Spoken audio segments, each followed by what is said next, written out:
What is up, YouTube?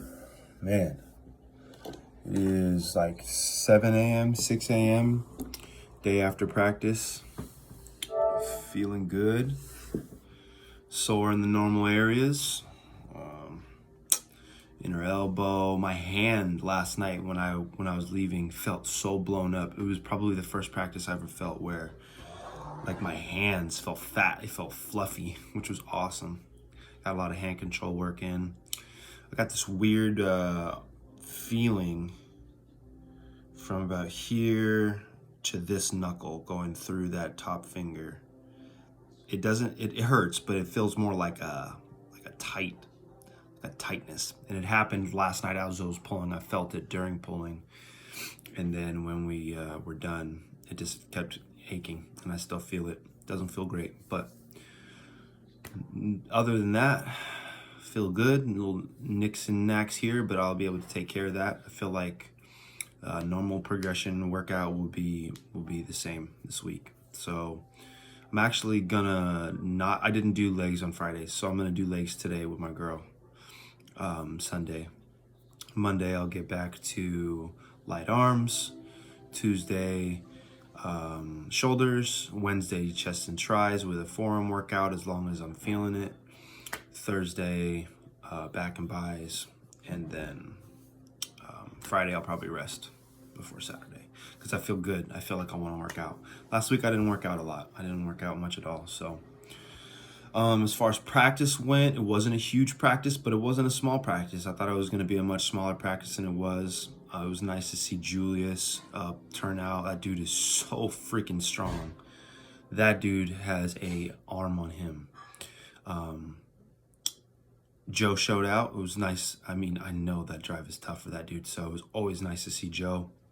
And then the usual Anthony, Matt. There was a few of the usuals that weren't able to make it because they were sick, but we got some good work in.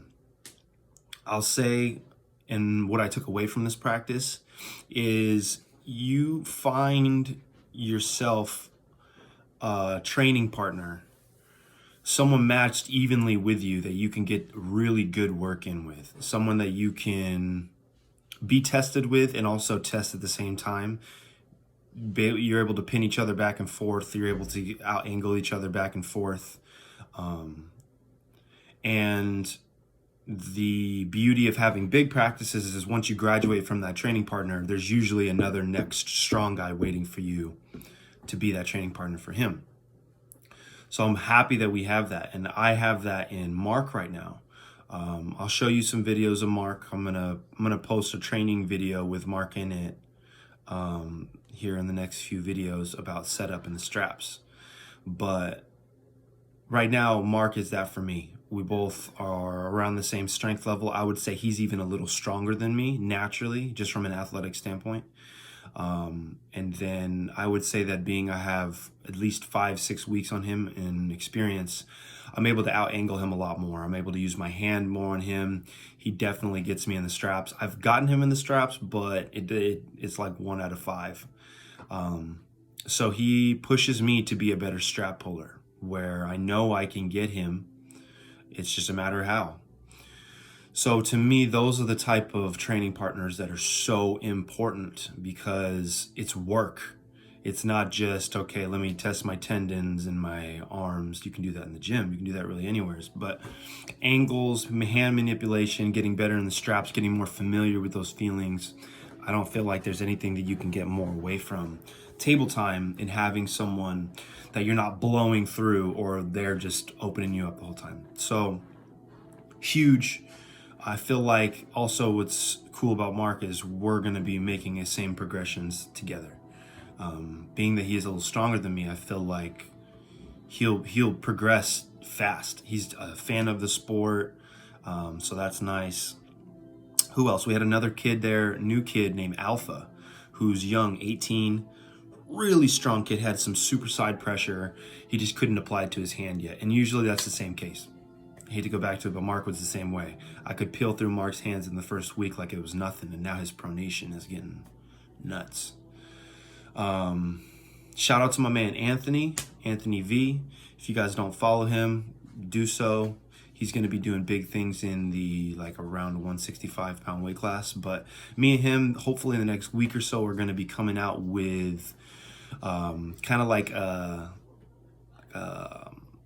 podcast, but more of like a show, like a Neil pickup style. We'll probably either get together and sit and together and talk, or webcam versus webcam deal. But we're gonna do more profiles on the Arizona arm fighters so that you guys can get to know everybody a little bit more. We're going to just shoot the shit, talk about stuff that's happening in arm wrestling right now.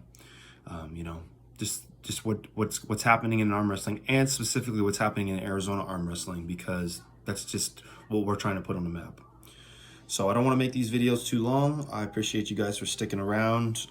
Like I said, be looking out for the next few videos. I'll be doing a training video that Mark and Joe are both in. And then we'll be doing some spotlights on Arizona arm fighters and stuff like that. Probably take you through one of my gym sessions or part of them here in the next week or so. So be looking out for that. And like I said, thank you guys so much for following me on my journey. Subscribe, like, share, and then go over to Arizona Arm Fighters and do the same.